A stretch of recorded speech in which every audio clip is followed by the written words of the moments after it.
everyone, I'm Caitlin Becker here at WHOSAY, joined by comedian Steve Hofstetter. Hi. How are you? Welcome. Thank you. What do you think of our little setup here? It's nice, I right? would like to move in if I could. This is much better decorated than my place. I think it's much better decorated than most Yeah, this places. is great. You have a lot of lights on the wall. You guys have like no room for anything but sconces. This is sconce central. Okay, so comedy clearly just flows through your blood. I don't know how to stop talking. That's probably a good thing for a comedian. Yeah, I mean, while you're on stage and for professionally, but it does damage your personal relationships a great deal. So, I don't believe that. oh no, it's definitely true. It's Really? absolutely true. Yeah. Oh yeah, there are a lot of people who don't like when you're. I mean, I'm not always on. I'm not one of those people. Like that's horrible. When like someone comes and they just like show up a group of people and start doing their act. That's awful. I feel like young comics, people who just went into sort of comedy school, always do that. It's like, let's play improv games. There's like, comedy can we school? Just There's no, I don't think it's necessarily young. I think there's a certain type of person who craves attention all the time. Like there was a comic that I started out with in New York, and we were at a bar, and there were a couple of girls talking to us, and he starts going into his act, and so the rest of us just finished it for him. Because we were just like, no, you can't do that. This is a superpower. You use this for good, and good only. That is like the ultimate.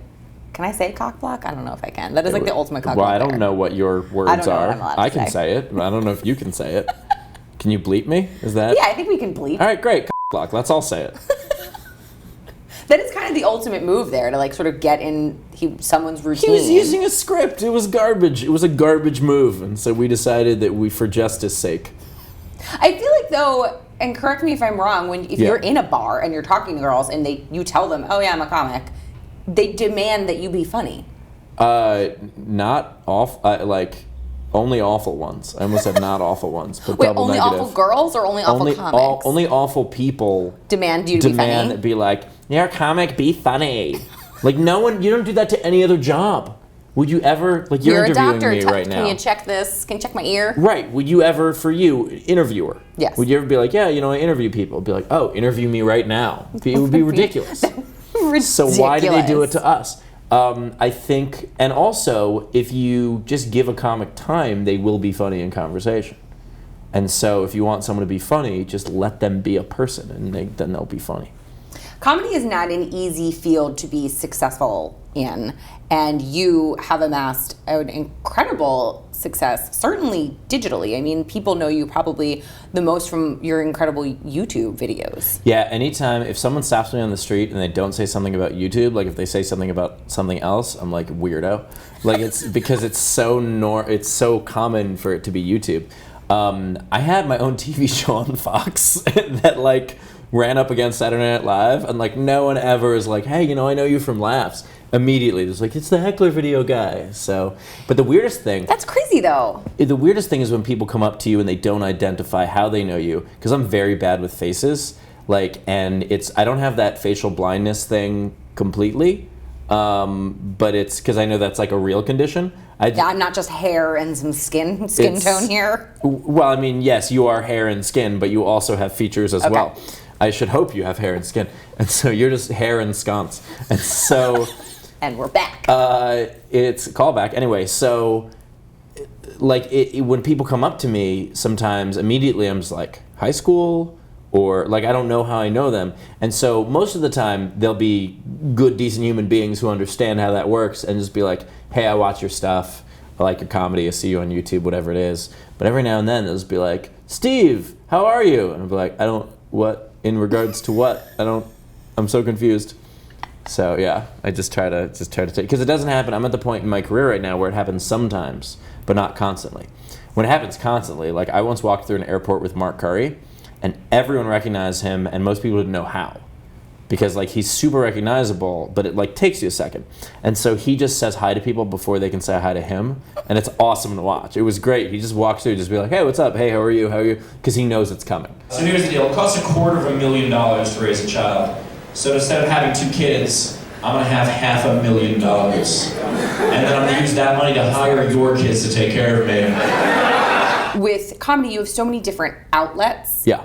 In which to work, and you have done so many of them. You have a television show, you've done radio, you own, a series of actual, comedy places so people can go and watch other comics. So you've had all your hands in so many of these different pies, but it is the most influential thing seems to be the internet. Is it because everyone just has access to it all the time? It's a couple of things. I mean, the most important, I think, is that it's democratic. If people like something, then they watch it. You don't need, some 60-year-old in a suit who hasn't seen comedy in 30 years to tell you what's funny. You put something out there, and if people like it, then they go watch it, and that's wonderful. It is, the access to it is absolutely fantastic. And the fact of the matter is, comedy today is different than it used to be. Stand-up comedy. And, a lot of people don't even realize that, like they'll call a sketch comic actor a comedian. And I'm like, no. Comedian means stand-up comedian. That's what it's short for. Like, you can't just, people will be like, oh, Will Ferrell's my favorite comedian. I'd be like, you don't know what that word means. Will Ferrell's awesome, but he's a comedic funny, actor. But he's... Right, he's not a comedian. And they'll be like, well, he did that special as George Bush once. I'd be like, that was acting. So anyway, very funny acting. That guy very funny acting. No, that is not what he is. Because then they expect something different of us. Right. Someone got annoyed at me that, I can't believe you've never played Second City. I'd be like, well, that's because I'm not an improv. That, it doesn't make any sense. It's to use the metaphor you were using before about a doctor, that's just being like, you're a radiologist, why don't you deliver babies? It's like, well, because that's not what radiologists do. So, maybe one could be caught in an elevator on a sitcom and then have to deliver a baby. Right. But anyway, I said I can't stop talking.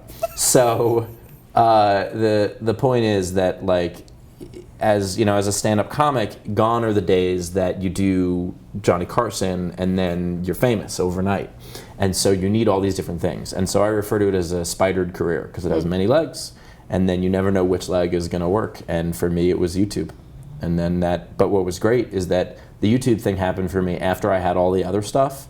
So when my first clip really went viral, people would then go, oh, well, what's this guy like? And then I had a comedy special right there that they could just go watch. Whereas if it hits too quickly, they're like, oh, that was super funny. What else do you have? Nothing? Okay, never mind. We'll never look at you again. So it was nice to be able to retain those people. I love that you brought up the difference between the sort of subgenres within comedy and which, what the difference between a comedian and a comedic actor. Stand-up seems like, at least from my perspective, one of the hardest things to actually get up there and do. It takes a great deal amount of bravery, and you're up there alone. You are a lone island up there with a bunch of people who are looking at you saying, make me laugh. I want everybody to believe that. I want everybody to believe that it is the hardest thing in the world. Is it not? For me, it's not, because it's what I do. But it's something where I was talking to Tom Cotter about this once, and he said that he had this wake-up call when he was on his way to a gig, and he was so mad because his flight was delayed, and it was snowing, and he's driving through the snow, and it's such garbage. And then he sees a tow truck driver on the side of the road in the snow, on his back underneath the car, hooking the car up. And he realizes, my job's not hard. My job's wonderful. A lot of other people have much harder jobs. Now, granted, there are plenty of people who if you gave them 1,000 years, could never be a stand-up comic, because it takes a very specific skill. The same way that, if you look at someone who's 5'2" and you go play basketball, it's going to be like, it's probably not going to work out great. So there are specific innate skills that you need to have in order to make it easier. But, I honestly do not think, I think it's very difficult to break through. There's so much competition and so little stage time relatively, but for me, I couldn't imagine doing anything else. So it's hard for me to look at something that I do naturally and call it difficult.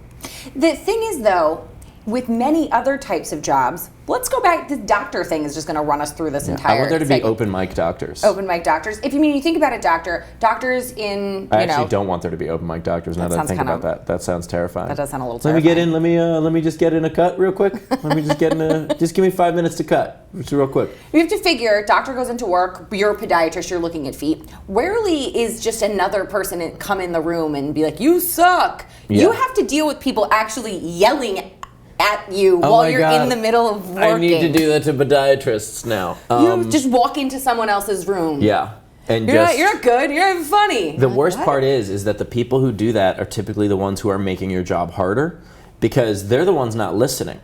And so and 99% of heckling is not you suck.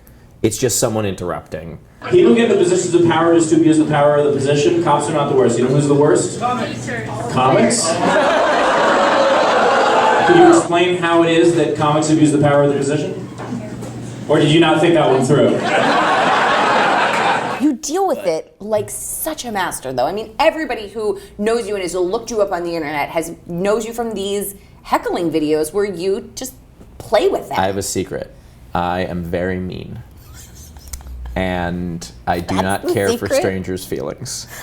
No, my belief is, don't feed the animals. I'm actually very kind to people who, I will never just look at someone in the crowd and just be like, that's a dumb shirt. Like, I'll never do that. And I hate when comedians do that because that makes people not want to come to the show. And the fact of the matter is, even if you turn and be like, why aren't you laughing? Like, even if you do that, it's like, well, maybe this person doesn't show joy the way that you do. And there have been so many times where I've been in my own head about like, this guy hates me, and then he'll come up to me after the show and be like, that was the greatest show I've seen, and it's just that's their emotion. And then there are some times where someone is like, I'm just crushing with them, and then they just walk by the merch table afterward and don't even look at me. And I'm like, I thought you were having a wonderful time. Don't you want to say thank you or hello or smile or anything? But it's just, you don't know what's in people's heads. So I don't like when people do that in terms of going to the crowd. But if you decide that you are more important than every other person who bought a ticket, and you decide that you need to be heard right now, and you want that attention, then I'm going to give you more attention than you can possibly handle. I'm going to show you that this is not what you want.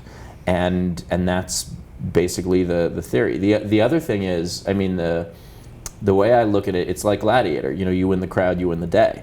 And so once the crowd hates the person more than you do, you can say whatever you want. I once told a woman that I hoped her husband left her and she died alone, and the crowd applauded because they wanted much worse for her. They were like, look at that, he didn't kill her right away. There is nothing worse when you're at a comedy show than someone interrupting the vibe. Yeah. Because it's disrespectful, it's annoying, and it's really embarrassing if they're actually at your table and you're like, I don't know that. Oh yeah. One thing I like to do is the psychology of it, where I talk about the other people at the table and how cool they're being. I'll just be like, look at how much they don't want to talk to you right now. Look at how much they're just ignoring you, pretending you're not a person.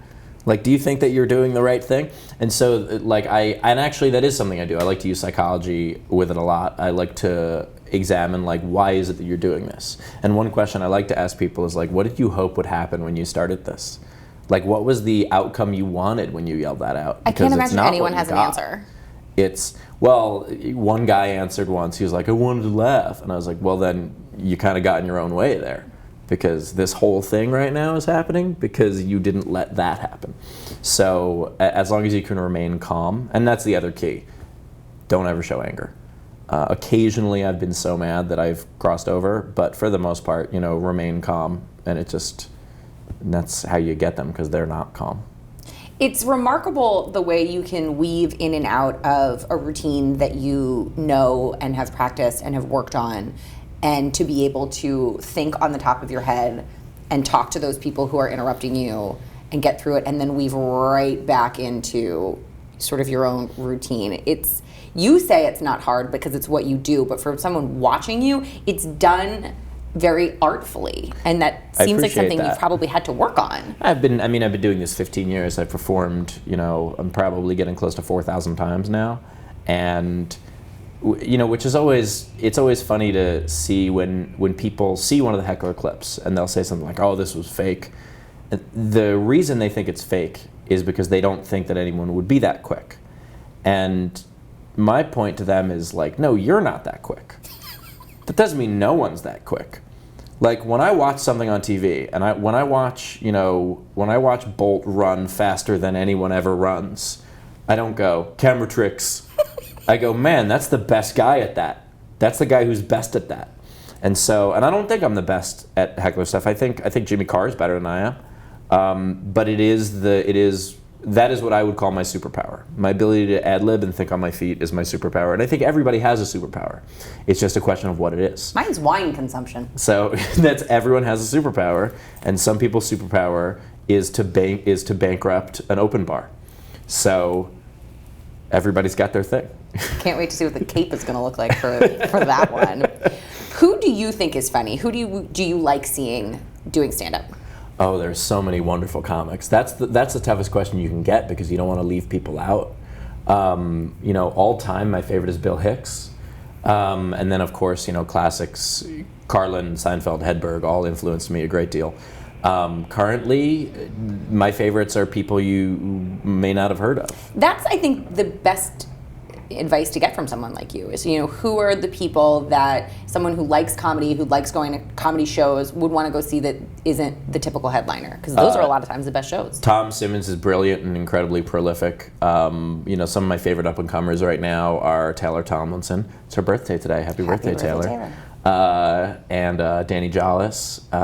And I mean, there are just so many wonderful comics. Remy Youssef is really lighting it up right now, and Mikey Winfield is great, and there are just so many comics who have these unique voices, and just everything they say is funny, and I can't wait to see. I love watching their new material because I'm like, they're gonna get me again, so there are some really wonderful comics just coming up on the scene right now, and I recommend.